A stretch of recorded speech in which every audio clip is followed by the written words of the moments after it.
A good rifle should be able to put meat on the table and keep wolves from the door. This rifle that I'm about to show you has been doing that since 1895. It's my British 303. It's nothing fancy, but it's been doing exactly that since 1895. And for me, I've owned it since I was 14. I bought it sporterized with a sling in this original stock for $90. And I've had it 32 years since. It's killed the majority of my deer in my home state. I've owned other rifles and used them in my home state as well as out of state, but this one has stuck around with me the longest. I recently broke my ribs jumping a horse and I'm laid up. In order to stay sane, I figured I would refinish this rifle and give it its due respect. I'd like to go over this rifle's capabilities with you, its limitations, what I've done with it so far, and my future plans with it. And I hope you join me on this project.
All right, we're going to talk a little bit about this rifle's history.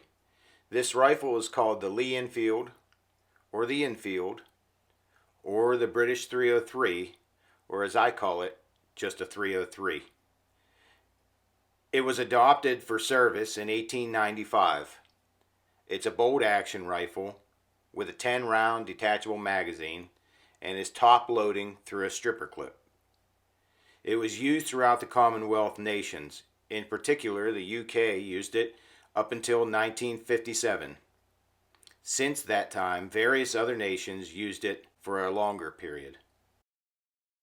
In total, there was over 17 million rifles made in the Lee Enfield British 303. There's some other particulars I want to talk about this rifle and its design. First is the bolt action.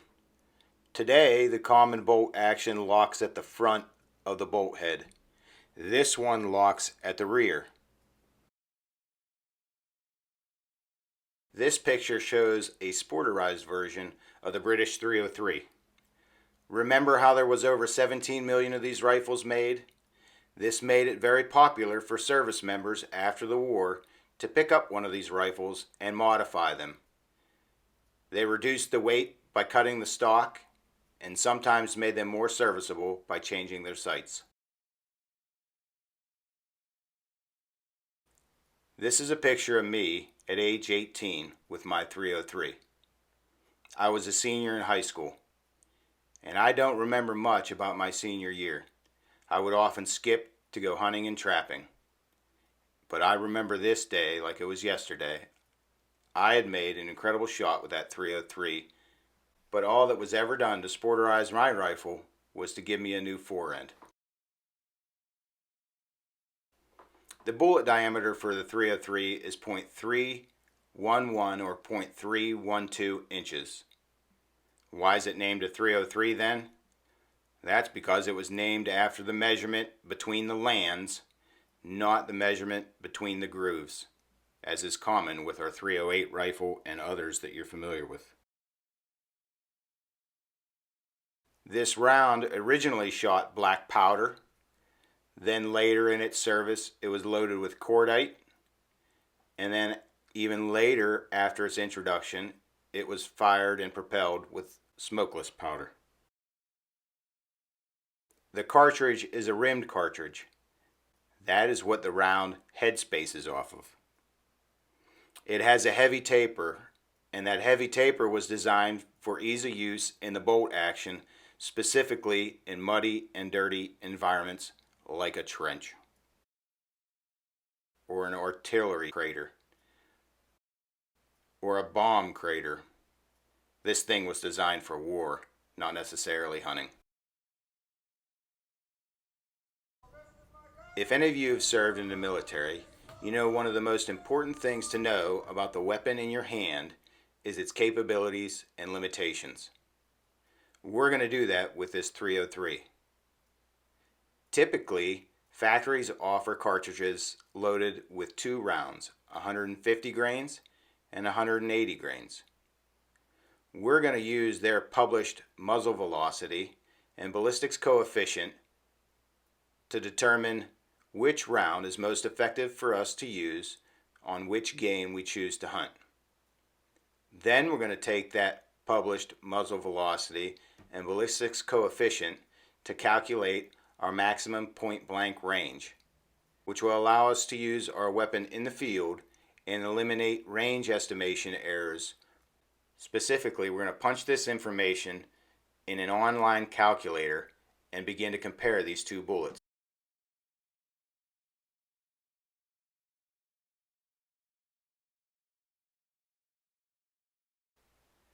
First, we need some groundwork information to make these choices. As a rule of thumb, it's good not to engage a deer with a weapon that can't produce 1,000 foot-pounds of energy when it contacts that deer. And an elk requires 1,500 foot-pounds of energy. For now, I'm not going to be concerned about velocity. If you're using copper bullets, you need to be concerned about velocity, because that's what allows the copper bullet to expand when it impacts your game. Take a second to look at this chart. When do we hit 1,000 foot-pounds of energy and 1,500 foot-pounds of energy for each of these 2 bullets? For 1,000 pounds, if you said we never hit it, you'd be correct, which means that we can engage a deer beyond 300 yards, and provided we can hit it, our bullet should be effective at killing that game. But for elk, using the 1,500 pound rule, you can see that we can engage out to about 250 yards, as long as we use a 150 grain bullet. I wouldn't be afraid, if I was able to place those bullets effectively, to shoot out to 300 yards with a 150 grain bullet for elk. You really can't squeeze any more blood out of this rock, and I'm okay with that. I've always limited myself anyways to a 300 yard shot, whether it was an elk or a deer. And sometimes, because they're smaller, I even limit myself to 200 yards for deer. I know that sounds goofy with today's trend, but I'm not interested in shooting further. For me, the most important thing is to get into the woods. The second most important thing is to get close to the game.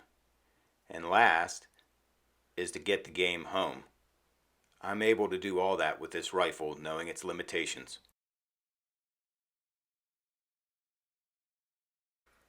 Okay, now that I know the rifle's limitations, its velocity, and its ballistics coefficient, I'm going to calculate a maximum point blank range.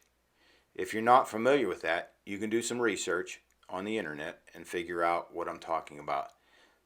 But in layman's terms, essentially, I'm interested in pulling up and keeping one sight picture and firing my rifle, knowing that that bullet that I send out there is going to land no more than 3 inches high on my line of sight or 3 inches low on my line of sight, giving me a 6-inch circle.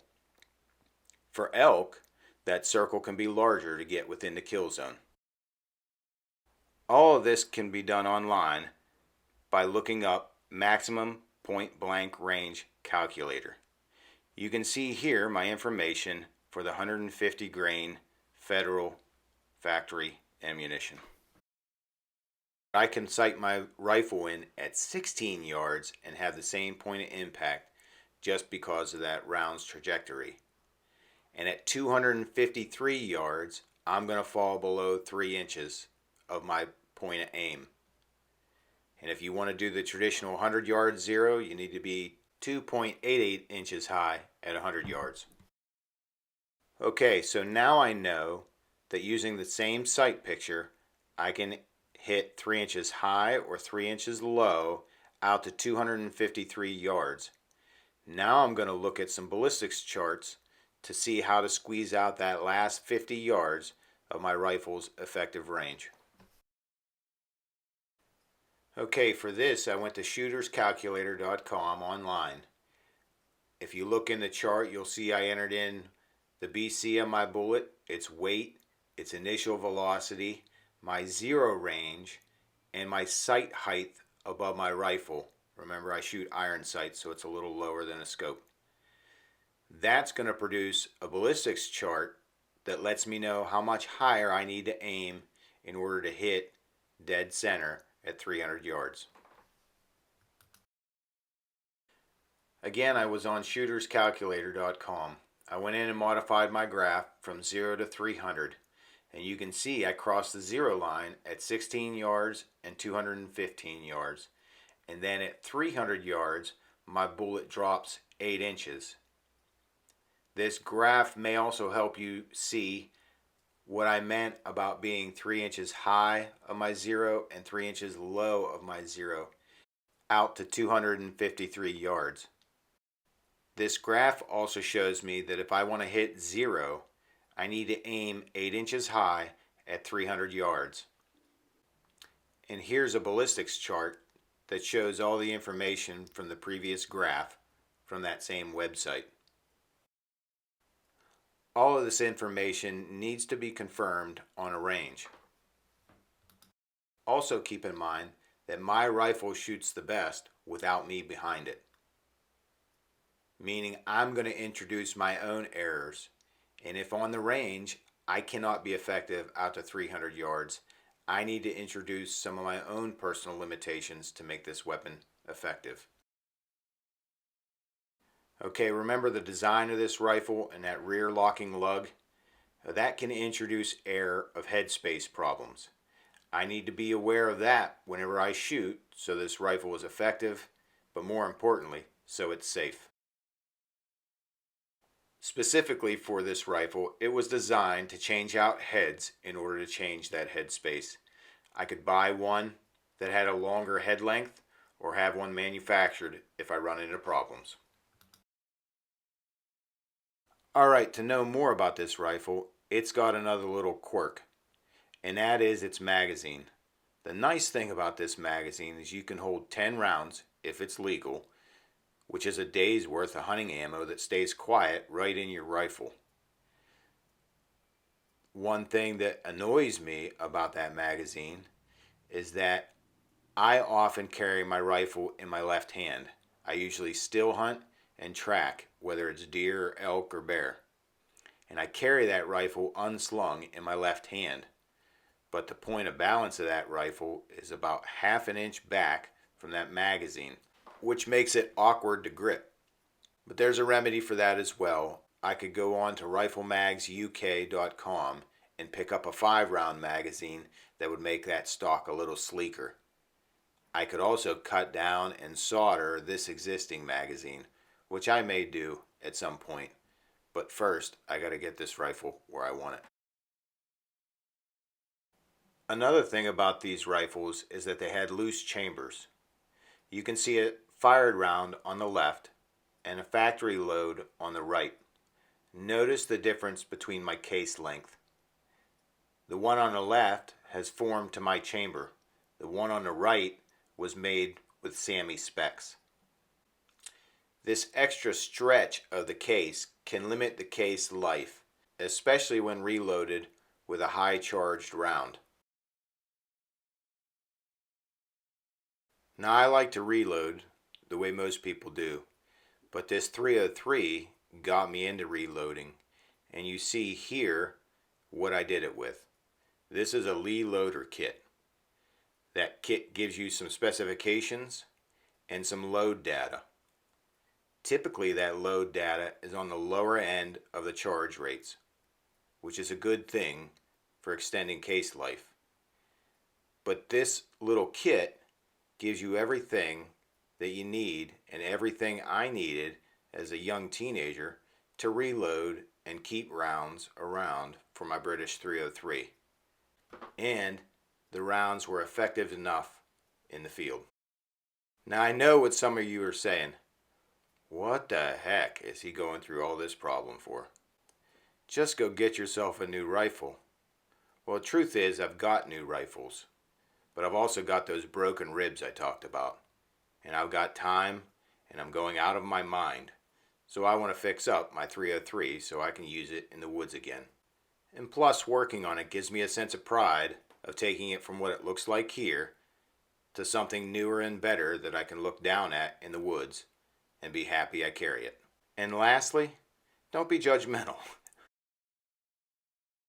Here's the rifle as it sat before I decided to start filming this project. The first thing I did was removed that factory buttstock. The drop and the angle of that buttstock made it real difficult to get a nice sight picture. So I bought a Boyd stock. I then removed the rear and front sight. Next I removed the stripper clip adapter and filed it down. That left blemishes where there was a scope mount, the rear sight, a barrel band, and a front sight. I'll show you my solution in a minute. After that I removed the bluing with sandpaper, 180 grit. After that I reshaped the stock. The fore ends I kept square, and the rear I modified to fit my hand better, as well as the comb to my face. Next, I aligned the buttstock with the front sight, the rear sight, trying to keep it all in line, and glass bedded it. This stock actually had a pillar, so I epoxied that into the wooden fore end. Then I bedded the action from the chamber back to the trigger.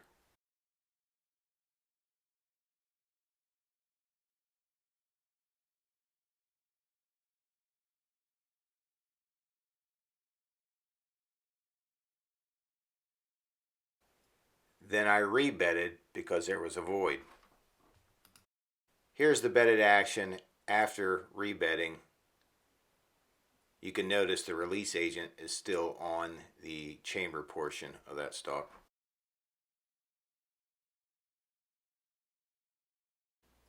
Some of the work I have yet to do, with which I hope you join me, is to reshape the fore end.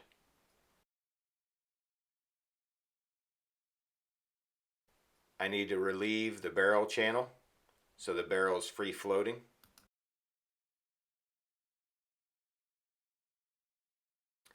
I want an ebony fore end cap. I want an ebony grip cap. All the metal needs sanded and polished. I'll be installing rear sights to cover up those blemishes where the old rear sight was mounted. These sights are from New England Custom Guns, and specifically that rear sight is an express sight. Express sights are regulated and formed for a quick sight picture, as well as extended range offered by the flip up.